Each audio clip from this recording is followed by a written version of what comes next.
মামাতো ভাইয়ের সাথে খালাতো বোনের বিয়ে। এই চেনা সমীকরণ এবার চিরতরে বন্ধ হতে চলেছে ইউরোপের মাটিতে। রক্তের সম্পর্কের আত্মীয়দের মধ্যে বিয়ে বা কাজিন ম্যারেজ পুরোপুরি নিষিদ্ধ করতে ঐতিহাসিক আইনি বিল এনেছে সুইডেন সরকার। এই আইনের ফলে সবচেয়ে বড় ধাক্কাটা লাগতে চলেছে সে দেশের অভিবাসী ও মুসলিম সমাজের ওপর। আর এই নিয়েই এখন বিশ্বজুড়ে তোলপাড়।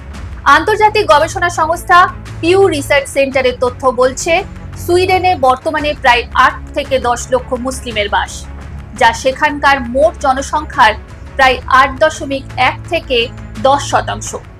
স্টকহোম, গোথেনবার্গ বা মালমোরের মতো বড় শহরগুলোতে থাকা এই জনসংখ্যার সিংহভাগই মূলত ইরাক, সিরিয়া, সোমালিয়া ও ইরানের মতো দেশ থেকে আসা অভিবাসী।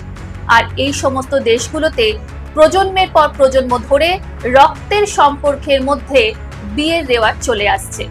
চিকিৎসা বিজ্ঞান স্পষ্ট বলছে, খুব কাছের আত্মীয়দের মধ্যে বিয়ে হলে জিনগত ত্রুটির কারণে পরবর্তী প্রজন্মের শিশুরা থ্যালাসেমিয়া, অন্ধত্ব বা গুরুতর মানসিক ও শারীরিক প্রতিবন্ধকতা নিয়ে জন্মায়।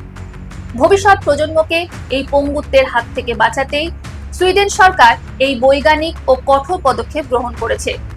কিন্তু কট্টরপন্থীদের একাংশ একে দেখছে ধর্মীয় রীতিনীতির ওপর আঘাত হিসেবে।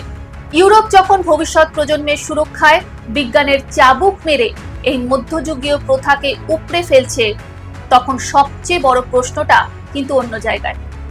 প্রগতির বুলি কপচানো মধ্যপ্রাচ্যের কট্টরপন্থী ইসলামিক দেশগুলো কি তাদের ভবিষ্যৎ প্রজন্মের সুরক্ষায় এই বিজ্ঞানসম্মত আইন নিজেদের দেশে লাগু করার সাহস দেখাতে পারবে, নাকি ধর্মীয় অন্ধত্বের দোহাই দিয়ে এই ক্ষতিকারক প্রথাই টিকে থাকবে? বিশ্বের নজর এখন সেদিকেই।